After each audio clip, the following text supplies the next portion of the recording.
E aí galera do Me Salva, nessa aula a gente vai fazer um exemplo de circuito RLC, um exemplo importante para determinar as condições iniciais aí, que são uma parte importante da resolução das equações diferenciais. Então, o enunciado diz: determine as condições iniciais e finais de tensão e corrente para todos os componentes.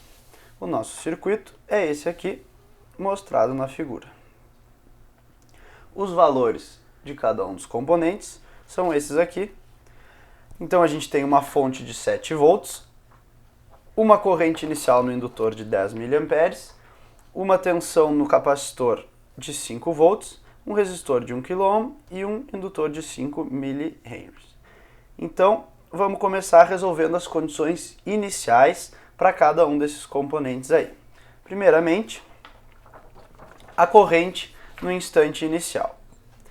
Qual é a corrente no instante inicial? Bom, esse é um circuito série, então se a corrente inicial no indutor é I0, a corrente para todos os componentes tem que também ser I0.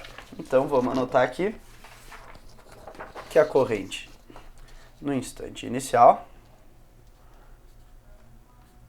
I de 0, é igual a I0, que é a corrente no indutor. Então tá.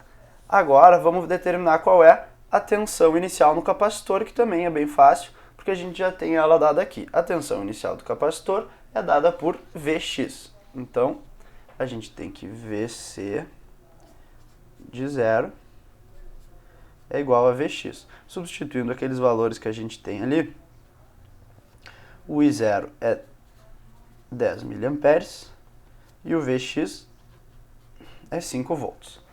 Agora, vamos determinar qual é a tensão inicial no resistor. A gente sabe que no resistor a tensão é sempre igual a R vezes I. Então, VR no instante inicial é igual a R vezes I no instante inicial. Lembrando que no instante inicial é 10 mA e que o R é 1 kΩ. Então a gente tem 1K vezes 10 mil, que nos dá 10 volts. Continuando, vamos determinar qual é a tensão inicial no indutor. Como é que a gente vai fazer isso? A gente vai fazer a soma das tensões na malha e a gente vai determinar a tensão no indutor. Então, a gente sabe que VR mais VC mais VL, isso tem que ser igual a V0, que é a tensão da fonte. Isso aqui aplicado no instante t igual a 0, mas isso é válido para qualquer instante. Se tu substituir o VR de 0, a gente sabe que é 10. O VC é 5. Nos sobra aqui o VL. Isso é igual a V0, que é igual a 7 volts. Então, resolvendo para VC, para VL, perdão, a gente tem aí 7 menos 5, 2. 2 menos 10, menos 8 volts.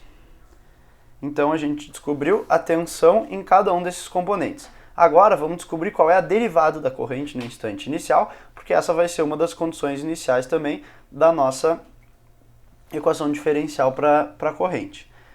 Para isso a gente vai usar esse último resultado aqui. A gente sabe que VL de t é igual a L dI dt. Então, a gente sabe que o I' de 0 é igual ao VL de 0 sobre o próprio L. Então, a gente tem aqui os menos 8 lá sobre o L, que valia 5 mH.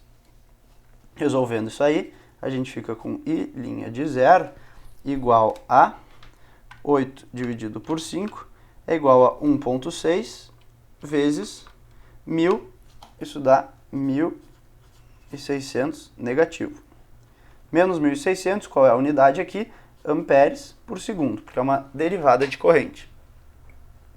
Agora que a gente já determinou essas condições iniciais, vamos determinar quais são as condições finais aí desse circuito. Então, olha só, num tempo muito longo, a gente sabe que o capacitor se comporta como um circuito aberto, o indutor se comporta como um curto-circuito. Então, se o capacitor é um circuito aberto, não tem corrente nessa malha aqui. Se não tem corrente nessa malha, então a gente pode chegar A primeira conclusão é que VR de infinito, que é igual a RI, é zero. Por quê? I de infinito é zero. Se I de infinito é zero, ela também não está variando. Se ela não está variando, então o VL, que é proporcional à variação da corrente, é igual a zero também. Agora, para fechar a nossa equação da malha lá, a soma das tensões na malha como sendo igual à tensão da fonte, só pode acontecer que o VC de infinito tem que ser igual ao V0, que é a tensão da fonte, ou seja, 7 volts. Então a gente determinou todas as condições iniciais e finais desse nosso circuito aqui, que possuía esses valores aqui de componentes e de condições iniciais aí. Este é um exercício importante porque sempre na resolução das equações diferenciais tu vai ter que substituir essas condições iniciais aí para tu determinar as constantes que regem esse circuito. Era isso aí então, e até a próxima aula.